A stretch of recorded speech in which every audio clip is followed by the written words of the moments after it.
شروع کرتا ہوں اللہ تعالیٰ کے نام سے جو بڑا مہربان اور نہایت رحم کرنے والا ہے۔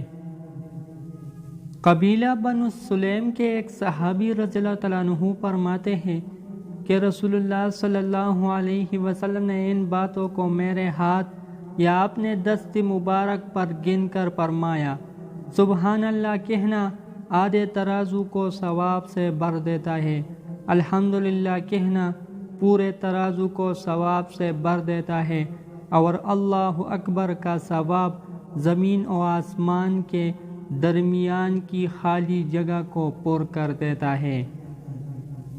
حضرت ابو ایوب انصاری رضی اللہ تعالیٰ عنہ سے روایت ہے کہ رسول اللہ صلی اللہ علیہ وسلم معراج کی رات حضرت ابراہیم علیہ السلام کے پاس سے گزرے تو انہوں نے پوچھا: جبرائیل، یہ تمہارے ساتھ کون ہے؟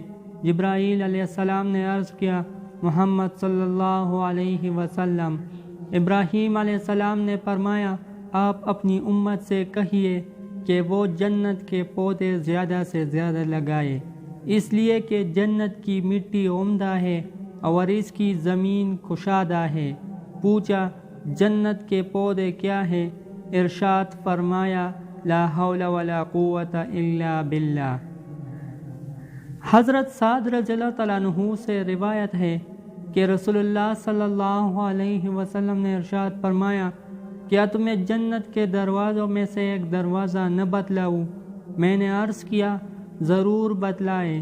ارشاد فرمایا: وہ دروازہ لا حول ولا قوت الا باللہ ہے۔